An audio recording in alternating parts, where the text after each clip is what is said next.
आज का lecture start करने से पहले हम दो न्यूमेरिकल्स देखेंगे। पहला न्यूमेरिकल्स है कि how many image of a person are formed who is in a room whose two adjacent wall and ceiling are plane mirror. Question में बोल रहा है कि हमारे पास क्या है, तो एक रूम है। तो चलिए मैं एक रूम बना लेता हूं पहले, कि रूम कुछ इस तरीके का होगा, है ना, क्यूबिकल शेप में।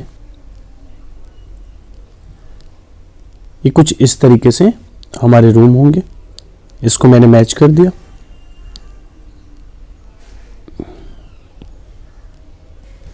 तो इस तरीके से हमारे पास एक रूम होगा। अब यहां क्वेश्चन में है कि दो एडजेसेंट जो वॉल है वो क्या है, आपके प्लेन मिरर लगे हुए हैं।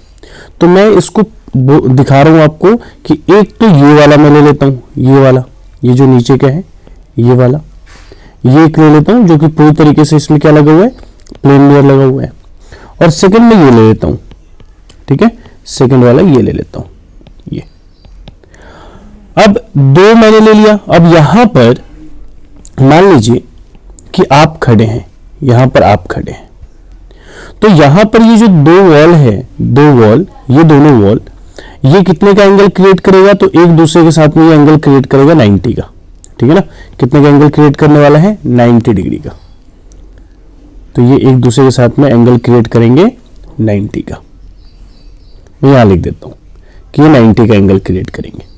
इससे क्या हुआ, मेरे पास थीटा की वैल्यू आ गई कि थीटा बराबर कितना हो गया, 90। अब मैं क्या करूंगा कि मैं यहां पर 360 डिवाइडेड बाई थीटा कर लूंगा। तो कितना हो गया, 360 डिवाइडेड बाई 90, 0 0 कैंसिल, 9 4 जा 36। अब ये 4 आ गया, तो 4 माइनस 1 कितना हो गया, नंबर ऑफ इमेज 3 हो गया। यानी कि इन दोनों मिरर में इस इंसान की 3 इमेज बन रही होगी। कितनी इमेज बन रही होगी, 3। अब क्वेश्चन में बोल रहे हैं कि सीलिंग जो है, सीलिंग पर भी क्या लगा हुआ है, प्लेन मिरर। सीलिंग पर भी क्या लगा हुआ है, प्लेन मिरर। यानी कि ये जो पार्ट है, अपर पार्ट, ये जो जिसे हम सीलिंग कहते हैं, मैं इसको कलर कर देता हूं। ये जो पार्ट है सीलिंग पार्ट, इसमें भी क्या लगा हुआ है, तो प्लेन मिरर लगा हुआ है।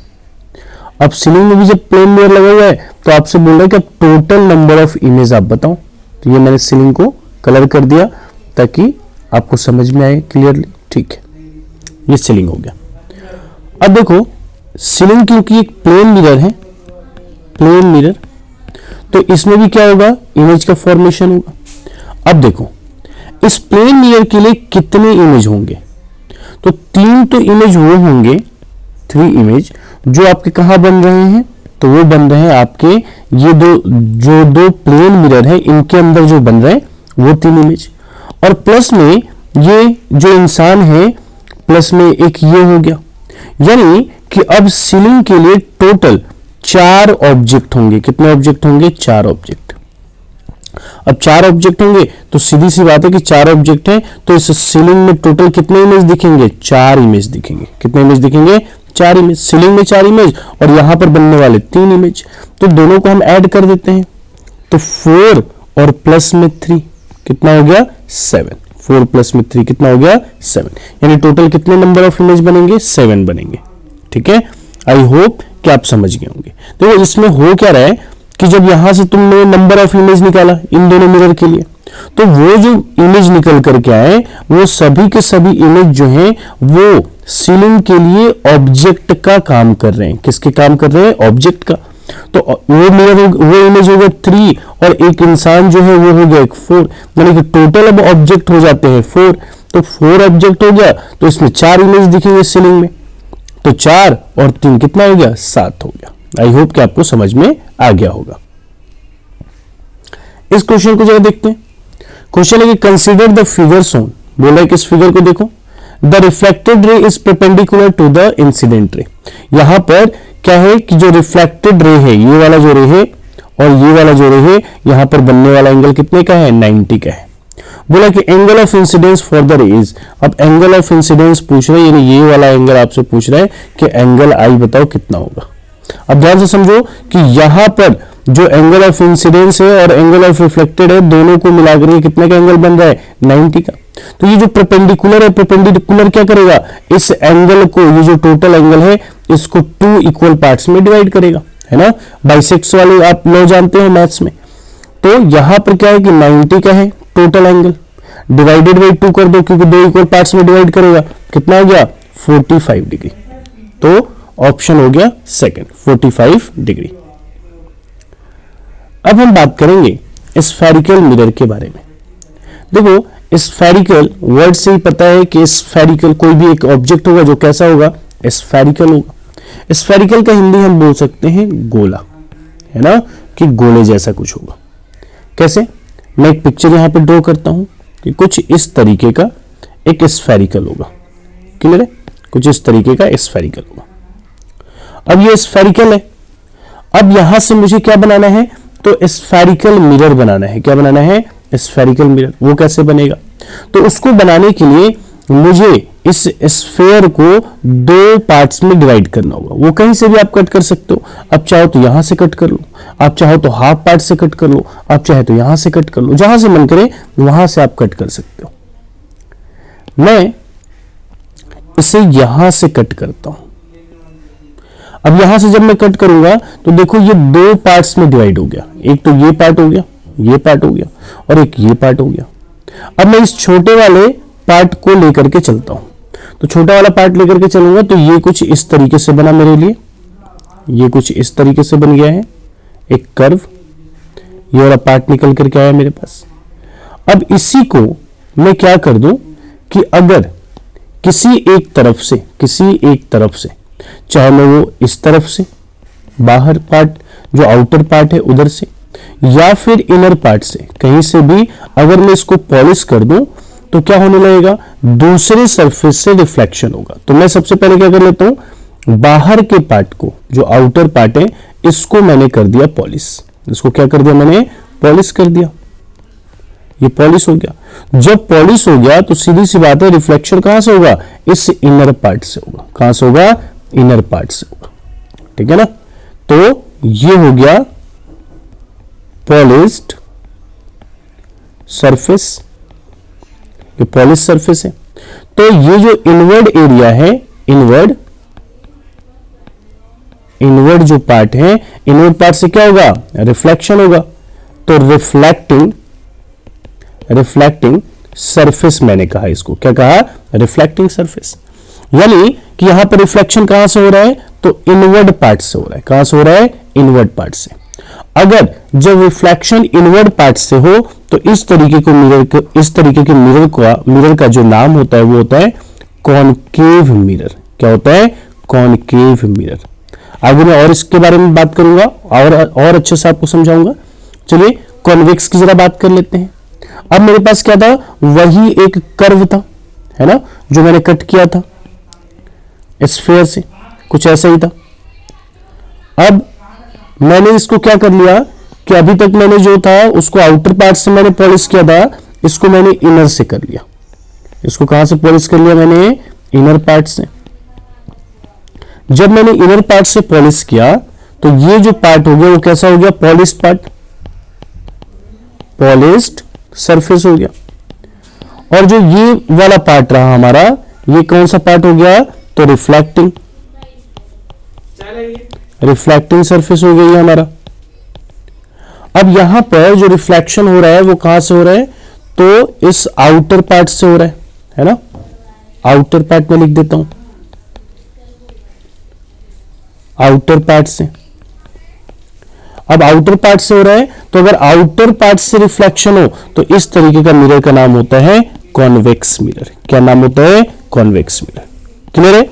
अगर इनर से हो रिफ्लेक्शन तो उसे हम बोलते हैं कॉनकेव, अगर आउटर से हो तो उसे बोलते हैं हम कॉन्वेक्स। यहां समझो, अगर मान लो कि मेरे पास एक क्या है, बॉल है, एक क्या है, बॉल। अगर मैंने इसको 2 पार्ट्स में डिवाइड कर दिया, 2 इक्वल पार्ट्स में मैंने क्या कर दिया, डिवाइड कर दिया, कुछ इस तरीके से, तो इससे भी बनने वाला जो पार्ट होगा वो क्या हो जाएगा, तो 2 रिफ्लेक्टिंग सरफेस के जैसा वर्क करेगा। मतलब ये नहीं कि ये रिफ्लेक्टिंग सरफेस के जैसा बट इससे आप समझ सकते हो कि इसी तरीके से कॉनकेव और कॉन्वेक्स बनते हैं। ये बॉल है, इसको दो इक्वल पार्ट्स में मैंने डिवाइड किया कुछ इस तरीके से। मैंने यहाँ पे क्या कर लिया, एक बॉल को दो इक्वल पार्ट्स में कट कर लिया, है ना। यहाँ पे देखो, यहाँ पे कट कर लिया मैंने बॉल को। अब ये क्योंकि हॉलो पार्ट होता है, ये ध्यान रखना, ये इंपॉर्टेंट है। जो स्फेयर होना चाहिए, जो ग्लास वगैरह होते हैं, वो कैसे होने चाहिए, हॉलो होने चाहिए। हॉलो यानी खोखला, ठीक है। अब यहां देखो, क्योंकि ये अपर पार्ट है, ये अपर पार्ट है, तो अपर पार्ट को मैंने क्या कर दिया, तो अपर पार्ट से यहां पर रिफ्लेक्शन होगा, यानी कि इनर पार्ट को मैंने क्या किया है, पॉलिश किया है, तो इसको बोलेंगे कॉन्वेक्स साइड। और अगर जो इनर है, क्योंकि अगर आउटर को तुम क्या कर दोगे, तो पॉलिश कर दोगे, तो इनर से रिफ्लेक्शन होगा, तो उसको हम बोलेंगे कॉन्वेक्स, सॉरी कॉनकेव साइड। क्या बोलेंगे, कॉनकेव साइड, ठीक है, जो मैंने ऑलरेडी तुम्हें समझाया हुआ है।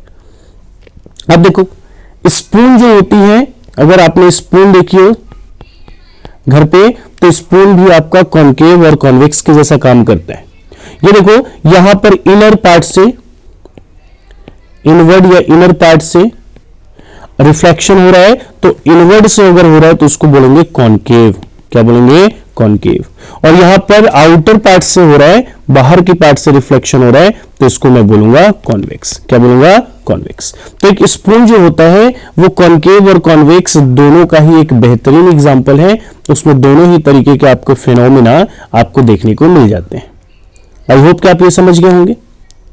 अब हम बात करने वाले हैं स्फेरिकल मिरर के कुछ टर्म्स के बारे में। स्फेरिकल मिरर के कुछ टर्म्स के बारे में हम डिस्कशन करने वाले हैं। सबसे पहले तो हमने यहां से यह समझा कि स्फेरिकल मिरर के जो टाइप्स हैं वो दो हैं। पहला जो है वो है कॉनकेव मिरर, और दूसरा जो है वो क्या है, कॉन्वेक्स मिरर। अगर रिफ्लेक्टिंग सरफेस इनवर्ड हो तो उसे बोलते हैं कॉनकेव। अगर रिफ्लेक्टिंग सरफेस आउटवर्ड हो तो उसे हम बोलते हैं कॉन्वेक्स मिरर। यहां तक आपको क्लियर है। अब देखो, कुछ टर्म्स के बारे में हम डिस्कस करने वाले हैं स्फेरिकल मिरर्स के, उसको समझते हैं। यहां पर मैंने बनाया एक स्फेरिकल मिरर, ठीक है। इसको एक तरफ से पॉलिश कर देता हूं। ये पॉलिश कर दिया मैंने, ये वाले पार्ट को। ये कौन सा पार्ट है, आउटर पार्ट। तो आउटर पार्ट को मैंने क्या कर दिया, अगर पॉलिश कर दिया, तो जो रिफ्लेक्शन होने वाला है वो कहां से होगा, इनर पार्ट से होगा। कहां से होगा, इनर पार्ट से। अब देखो, ये जो है, ये जो फिगर दिख रहा है, ये क्या है, एक मिरर है। क्या है, मिरर। अब ये मिरर है, तो देखो मिरर का क्या हो सकता है, एक सेंटर हो सकता है। मैंने बोला कि ये क्या है, तो मिरर का एक सेंटर है, ये सेंटर है मिरर का। अब देखो, मिरर के सेंटर को एक नाम से जानते हैं, उसका नाम होता है पोल। क्या होता है, पोल। अब देखो, डिफाइन कैसे करोगे, है ना। कोई बोले कि पोल को क्या करो, डिफाइन करो। तो पोल क्या है, तो centre of mirror is known as pole. यानी कि मिरर के सेंटर को ही क्या बोलते हैं, पोल बोलते हैं। ये ध्यान रखना, ये डेफिनेशन कॉनकेव और कॉन्वेक्स सबके लिए क्या है, तो वैलिड है। चाहे मैं कोई सा भी मिरर बनाऊं, अभी ये क्या है, पोल, दोनों के लिए ही वैलिड है। चलो नेक्स्ट टर्म्स देखते हैं। तो मैंने यहां पे क्या कर दिया, मैंने आउटर पार्ट को पॉलिश कर दिया। इस आउटर पार्ट को क्या कर दिया, पॉलिश कर दिया। तो अब रिफ्लेक्शन कहां से होगा, अब रिफ्लेक्शन होगा इनर पार्ट से। अब इनर पार्ट से होगा, यानी कि ये कॉनकेव मिरर है। अब मैंने आपसे डिस्कस कर लिया किसके बारे में, तो पोल के बारे में। किसके बारे में, पोल के बारे में। अब जरा सोचो कि मेरे पास सबसे पहले क्या था, एक होलो स्फीयर था। इस होलो स्फीयर का भी तो सेंटर होगा। क्या होगा, इस होलो स्फीयर का सेंटर होगा। अब देखो, क्योंकि मैंने इस स्फीयर को दो इक्वल पार्ट में डिवाइड किया है, दो पार्ट में मैंने इसको कट कर लिया, तो दो पार्ट में कट कर लिया, तो ये वाला एक मेरे पास पार्ट आया, ये वाला पार्ट आया। अब देखो कि ये अगर मैं पार्ट कट कर लूं तो इसका भी, यानी कि इस वाले पार्ट का भी तो एक सेंटर होगा, वो क्या होगा, यही वाला होगा। जो होलो स्फीयर का सेंटर था वही इस कर्व वाले पार्ट का भी क्या होगा, सेंटर होगा। तो मैंने बोला कि ये जो है इसका सेंटर कुछ यहां है, इसका सेंटर कहां है, यहां है, ठीक है ना। यहां नहीं बनाता, यहां बना देता हूं कि इसका सेंटर यहां है, ठीक है। अब देखो सेंटर है, और अगर मैं इसको दो पार्ट में जब डिवाइड कर दूं तो ये जो पार्ट है, ये पार्ट समझना, ये वाला जो पार्ट है ये कैसा पार्ट है, तो कर्व पार्ट है। कैसा पार्ट है, कर्व पार्ट है।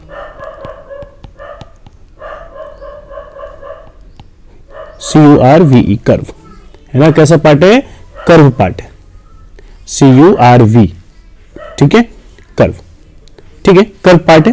अगर कहीं पे स्पेलिंग मिस्टेक होगी तो आप सही कर लेंगे।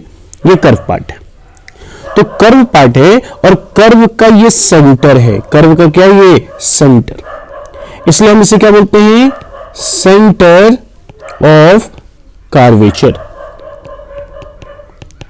सेंटर ऑफ कार्वेचर मैं यहां पे नोट डाउन कर देता हूं। इसको डिनोट करते हैं हम C से, इसको हम डिनोट करते हैं किससे, C से डिनोट करते हैं। और ये क्या हो गया, तो ये हो गया centre, centre of curvature. Curvature, क्योंकि ये क्या है, ये कर्व पार्ट था, तो कर्व पार्ट से ही क्या बन गया, कर्व का सेंटर, तो सेंटर ऑफ कर्वेचर बन गया। क्लियर है, यही सेंटर है। अब देखो अगर कोई एक लाइन, अगर कोई एक लाइन इस सेंटर ऑफ कर्वेचर और पोल से अगर जाए, है ना, इस तरीके से कोई एक लाइन क्या करे, तो सेंटर ऑफ कर्वेचर और पोल से क्या कर जाए, पास कर जाए, तो उसे क्या कहते हैं, प्रिंसिपल एक्सिस। उसे क्या कहते हैं, प्रिंसिपल एक्सिस। तो मैं ये बना देता हूं प्रिंसिपल एक्सिस। क्लियर है, एक मिनट, ये सही रहेगा। ये क्या हो गया, प्रिंसिपल एक्सिस हो गया, इसका नाम हो गया principal axis. Principal axis, clear है। अब देखो, अब दोनों को पहले डिफाइन कर लेते हैं। पहले किसको डिफाइन करेंगे, तो सेंटर ऑफ कर्वेचर को। तो सेंटर ऑफ कर्वेचर को डिफाइन करना है, तो उसको कैसे डिफाइन करेंगे, तो ये क्या है, तो centre, centre of hollow sphere, hollow sphere is PHERICAL, center of hollow spherical glass is known as center of curvature. Centre of curvature यानी क्या है, तो जो स्फेरिकल जो ग्लास होगा, जिससे हमने क्या बनाया है, तो हमने जो मिरर बनाया है, उस मिरर का ही सेंटर क्या कहलाएगा, सेंटर ऑफ कर्वेचर कहलाएगा। सेंटर ऑफ क्या कहलाएगा, कर्वेचर कहलाएगा। अब देखो, अब हम बात करते हैं किसकी, तो प्रिंसिपल एक्सिस की। प्रिंसिपल एक्सिस क्या है, प्रिंसिपल एक्सिस को कैसे डिफाइन करेंगे, तो ऐसा लाइन जो पोल और सेंटर ऑफ कर्वेचर को क्या कर दे, ज्वाइन कर दे, या उससे पास होकर के गुजरे। तो मैं लिख सकता हूं कि it is the line joining the centre of curvature and the pole of the mirror। ठीक है, जो क्या कर रहा है, तो सेंटर ऑफ कर्वेचर और पोल को ज्वाइन कर रहा है, या जिससे पास हो रहा है, उसी को हम क्या बोलते हैं, उसी को बोलते हैं हम प्रिंसिपल एक्सिस। उसे क्या बोलते हैं, प्रिंसिपल एक्सिस बोलते हैं। हमने पोल की बात की, हमने सेंटर ऑफ कर्वेचर की बात की, हमने प्रिंसिपल एक्सिस की बात की। अब हम कुछ और डिफरेंट टर्म्स की बात करेंगे। ये फिर से मैं क्या बना लेता हूं, एक मिरर बना लेता हूं। इसको मैंने पॉलिश कर दिया आउटर पार्ट से, रिफ्लेक्शन कहां से होगा, फिर से इनर पार्ट से। जो जो टर्म्स मैंने आपको बता दी है मैं यहां पर लिखता हूं। एक तो हो गया पोल और एक मैंने यहां पर बना लिया है सेंटर ऑफ कर्वेचर। फिर जो रे इनको पास करती हुई जा रही है, जो लाइन इनको पास करती हुई जा रही है, उसका मैंने नाम रख दिया प्रिंसिपल एक्सिस, है ना। ये क्या हो गया, प्रिंसिपल एक्सिस, प्रिंसिपल एक्सिस। अब प्रिंसिपल एक्सिस हो गया।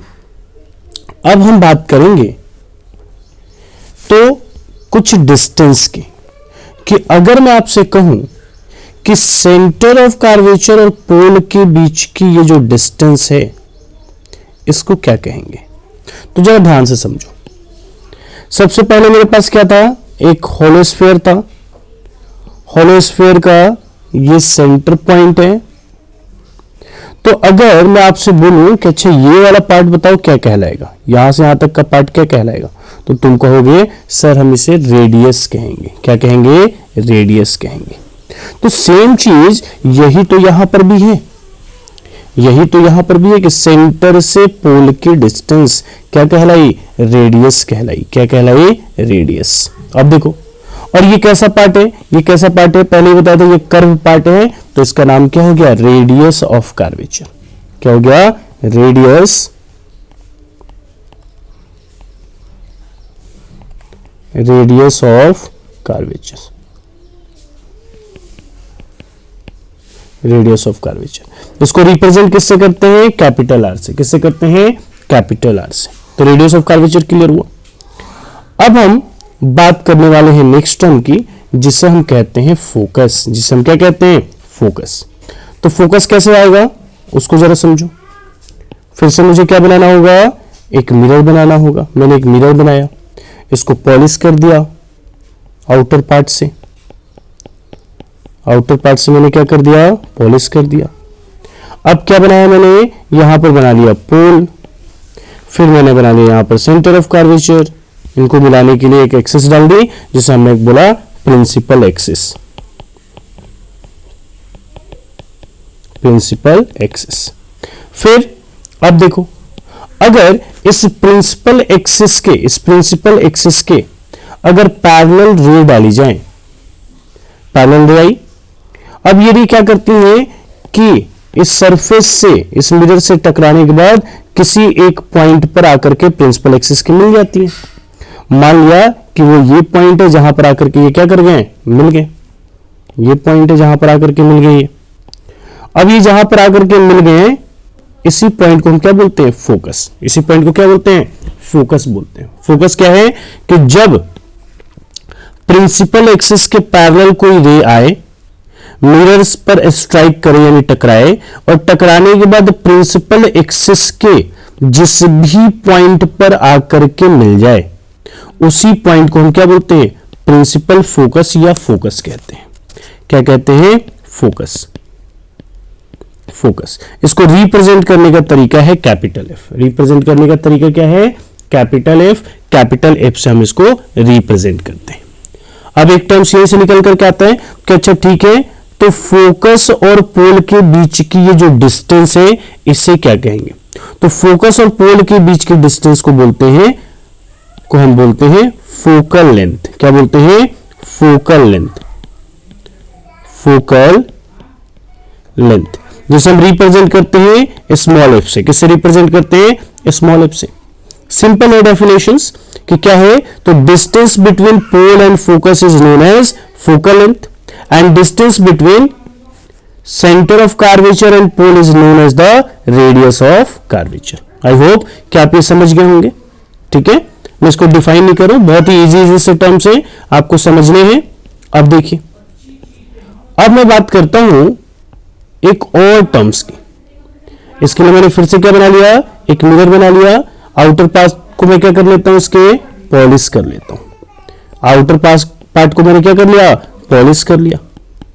अब देखो यहां पर जो जो टर्म्स हैं उसको लिखने की अभी कोई नीड नहीं है, समझते हैं। यहां पर यहां से यहां तक की जो डिस्टेंस होगी, है ना, यहां से यहां तक की क्या होगी, जो डिस्टेंस होगी वो क्या कहलाएगी, उसको जरा समझो। मेरे पास क्या था, एक होलोस्फीयर था। होलोस्फीयर का ये पार्ट बताना, ये पार्ट क्या कहलाएगा, तो डायमीटर कहलाएगा। आपने बोला कि सर क्या कहलाएगा, डायमीटर। अब देखो जो मिरर का ये जो डायमीटर होता है, मिरर का ये क्या होता है, ये भी तो मिरर का डायमीटर है। तो मिरर के ही डायमीटर को एक नाम से जानते हैं, किस नाम से जानते हैं, अपार्चर, APERTURE, अपार्चर के नाम से जानते हैं। यानी कि diameter of the mirror, diameter of the mirror को क्या कहते हैं, अपार्चर कहते हैं। क्या कहते हैं, अपार्चर कहते हैं। डिनोट किससे करते हैं इसको, स्मॉल डी से। स्मॉल डी से इसको क्या करते हैं, डिनोट करते हैं। तो आई होप कि आप समझ गए होंगे कि अपार्चर किसे कहते हैं, सेंटर ऑफ कर्वेचर किसे कहते हैं, फोकस किसे कहते हैं, फोकल लेंथ किसे कहते हैं, रेडियस ऑफ कर्वेचर किसे कहते हैं, पोल किसे कहते हैं। ये सारी चीजें, ये सारे टर्म्स आप क्लियरली समझ गए होंगे। फिर भी अगर आपको कहीं पे कोई प्रॉब्लम हो तो आप जरूर क्या करें, तो मुझे कमेंट बॉक्स पे बताएं। अभी तक मैंने आपको केवल और केवल कॉनकेव मिरर में बताया। अब जरा कॉन्वेक्स मिरर की बात करते हैं। अब कॉन्वेक्स मिरर बनाने के लिए क्या करना होगा, इनर पार्ट को पॉलिश करना होगा। अब इनर पार्ट को मैंने क्या कर दिया, पॉलिश कर दिया, ठीक है, इनर पार्ट को पॉलिश कर दिया। अब देखो इस पार्ट में भी क्या होगा, तो मिरर का एक सेंटर होगा, मिरर का सेंटर, जिसको किस नाम से जानोगे आप, तो पोल के नाम से। क्लियर है, सेम चीजें हैं। अब देखो इसमें भी क्या होगा, जिस तरफ ये कर्व है, ये जिस तरफ कर्व है, इस तरफ कर्व है, तो इधर ही क्या होगा, होलो स्फीयर का ऐसे होलो बन जाएगा, इसका सेंटर होगा। इसी सेंटर को क्या बोलेंगे हम, तो सेंटर ऑफ कर्वेचर बोलेंगे। किससे रिप्रेजेंट करते हैं, तो कैपिटल सी से। अब देखो सेंटर ऑफ कर्वेचर और पोल से जाने वाला जो लाइन है उसे क्या कहेंगे, तो प्रिंसिपल एक्सिस। क्या कहेंगे, प्रिंसिपल एक्सिस। ये हो गया हमारा प्रिंसिपल एक्सिस, प्रिंसिपल एक्सिस हो गया ये हमारा। अब देखो प्रिंसिपल एक्सिस हो गया। जो ये मिरर है, जो ये मिरर है, इसका भी तो एक डायमीटर है, इसको क्या कहेंगे, अपार्चर कहेंगे, है ना। ये एक डायमीटर हो गया, ये हमारा क्या हो गया, डायमीटर हो गया। इसको हम क्या कहेंगे, सॉरी, ये हमारा डायमीटर है, इसको हम क्या कहेंगे, अपार्चर कहेंगे। ऑलरेडी जानते हो स्मॉल डी से इसको क्या करते हैं, डिनोट करते हैं। अब देखो जहां से रे आएंगी, अब इसको जरा ध्यान से समझना। अब क्योंकि रिफ्लेक्टिंग सरफेस ये है, इधर ये रिफ्लेक्टिंग सरफेस है, आउटर पार्ट, तो रे तो इधर से आएगी, रे तो इधर से आएगी। अब रे इधर से आई, रे आकर के मिरर पे क्या करेगी, स्ट्राइक करेगी और ये डाइवर्ज हो जाएगी। क्या हो जाएगी, डाइवर्ज। अब जब इसी रे को मैं पीछे की तरफ बढ़ाऊंगा, इसी रे को मैं क्या करूंगा, पीछे की तरफ बढ़ाऊंगा, तो प्रिंसिपल एक्सिस पे कहीं ना कहीं जाकर के क्या कर जाएगी, मिल जाएगी। जैसे मान के चलो प्रिंसिपल एक्सिस पे यहां मिलती है ये रे, है ना, ऐसा अपीयर हो रहा है कि यहां आकर के मिल रही है, तो ये क्या कहलाएगा, ये कहलाएगा फोकस। क्या कहलाएगा, फोकस। अब देखो सेंटर ऑफ कर्वेचर और पोल के बीच के जो डिस्टेंस है उसको क्या बोलेंगे, रेडियस ऑफ कर्वेचर। क्या बोलेंगे, रेडियस ऑफ कर्वेचर। ये वाला जो पार्ट है इसको क्या बोलोगे, रेडियस ऑफ कर्वेचर बोलोगे। और जो पार्ट फोकस और पोल के बीच के डिस्टेंस उसको क्या बोलोगे, फोकल लेंथ बोलोगे। क्या बोलोगे, फोकल लेंथ बोलोगे। तो सेम वही सारे टर्म्स है जो कॉनकेव मिरर में थे, वही सारे टर्म्स किसमें है, कॉन्वेक्स मिरर में। वही सारे टर्म्स क्या है, कॉन्वेक्स मिरर में। आई होप कि आप समझ गए होंगे। डिफाइन करने के लिए कुछ यहां पर चीजें हैं, आप पढ़ सकते हो। Centre of curvature, aperture, vertex. Vertex का मतलब पोल भी होता है, वर्टेक्स का मतलब पोल होता है। प्रिंसिपल एक्सिस हो गया, प्रिंसिपल फोकस हो गया, फोकल लेंथ हो गया, नॉर्मल लाइन और वर्चुअल इमेज अभी छोड़ दो, इसको बाद में मैं समझाऊंगा, ठीक है। इमेज के बारे में जब बात करूंगा तो वहां पर आपको वर्चुअल इमेज और नॉर्मल लाइन के बारे में आपको क्लियरली बताऊंगा। तो यहां से आप चाहो तो डेफिनेशंस जो है वो नोट डाउन कर सकते हो, नहीं तो जैसे मैंने आपको बताया है वो चीज उस तरीके से आप समझ करके ऑन वर्ड्स में लिख सकते हो। क्लियर है। तो ये कुछ टर्म्स थे आपके स्फेरिकल मिरर के, वो आपने समझ लिया। अब जो नेक्स्ट हमारा लेक्चर होगा उसमें हम इमेज फॉर्मेशन की बात करेंगे।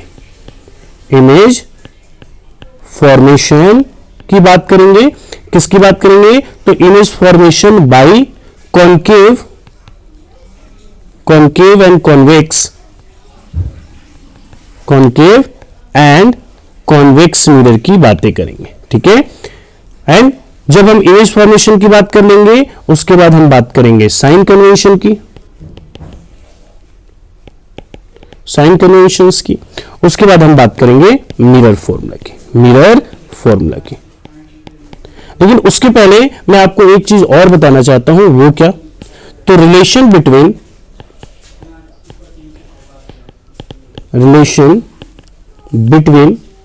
Radius of curvature and focal length, radius of curvature and focal length. देखिए क्या रिलेशन होता है? तो R is equal to 2F, R is equal to 2F, ये एक फॉर्मूला है। यानी कि मान लो कि अगर रेडियस ऑफ कर्वेचर अगर आपसे पूछा जाए, निकालने के लिए बोला जाए, और क्वेश्चन में अगर आपका फोकल लेंथ दिया हुआ है कि 20 मीटर है, फोकल लेंथ कितना है? 20 मीटर, तो आप नॉर्मली क्या कर सकते हो? निकाल सकते हो इस फॉर्मूले का यूज करके।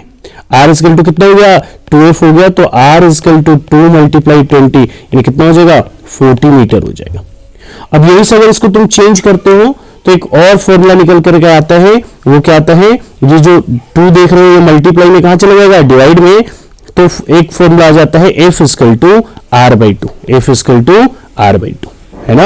यानी कि अगर तुम्हें फोकस निकालना हो, रेडियस ऑफ कर्वेचर दिया हो, जैसे रेडियस ऑफ कर्वेचर 40 दिया है, तो 2 से डिवाइड कर दो, तुम्हारा फोकल लेंथ कितना निकल करके आ गया? 20 मीटर सेंटीमीटर, जो भी यूनिट तुम्हें दिया हो उस यूनिट में तुम इसको लिख लेना।